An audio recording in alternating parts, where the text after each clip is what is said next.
Hi hello नमस्कार. तर आजची दिवसाची सुरुवात झाली होती मुलांना मिल्कशेक आणि उपमा बनवून.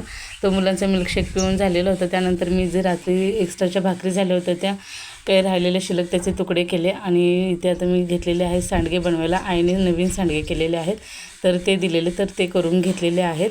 आणि त्यानंतर आम्ही गेलो होतो भजनाच्या कार्यक्रमाला, जे सासऱ्यांचं जे भक्ती शक्ती मंडळ आहे तिथे. त्याचं मी कौतुक करतो ज्या कोणी सुरुवातीला,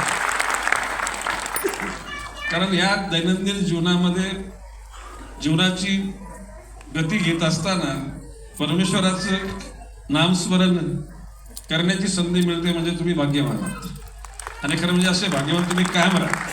त्यानंतर माननीय गणेशजी नाईकजींचं भाषण झालं आणि त्यानंतर पुन्हा एकदा कार्यक्रमाला जे मूळ कार्यक्रम आहे भजनी मंडळांच्या स्पर्धा त्या पुन्हा एकदा चालू झाल्या. छान अशी मस्त अशी भजनं चालू होते. अगदी मंत्रमुग्ध करून टाकणारे भजन असे चालू होते आणि छान वाटत होतं खूप.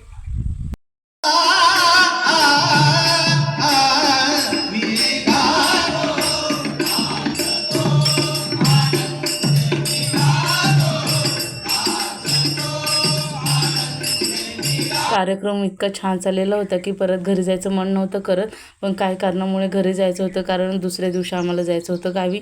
त्यामुळे काही गोष्टी घ्यायच्या होत्या आणि मार्केटमध्येही जायचं होतं, तर त्यामुळे मला घरी जायचं होतं. तर आता इथे पाहू शकता बाहेरही अशी खूप छान अशी रांगोळी काढलेली होती आणि भजनही एकापेक्षा एक सुंदर अशी भजन होत होते तिथे. त्यानंतर इथे आम्ही आलो होतो स्टेशनच्या बाहेर, तर तिथे मुलांना प्यायचा होता उसाचा रस, तर तो पिऊन झाल्यानंतर आम्ही निघालो घरी. येतानाही ट्रेनने चाललो आणि आता जातानाही आम्ही ट्रेननेच चाललेलो होतो. मुलांनाही ट्रेनचा एक्सपिरियन्स घ्यायचा होता, तर चला म्हटलं जाऊया. संडेच्या दिवशी काही एवढी गर्दी नसते, तर त्यामुळे संडेच्या दिवशी बरं पडतं प्रवास करायला, तर म्हणून गेलो होतो. इथे स्वराज मात्र माझ्यासोबत आणि हिंदवी मात्र बाबांचा हात काही सोडत नव्हती घरी जाईपर्यंत. घरी गेल्यानंतर मी गेले होते मार्केटमध्ये मी एक मंगळसूत्र चॉईस केलेलं आहे, तेही पुढे व्हिडिओमध्ये तुम्हाला दिसेल. तर असा झाला आजचा मिनी ब्लॉग. कसा वाटला नक्की कमेंट करून सांगा. आवडल्यास लाईक करा.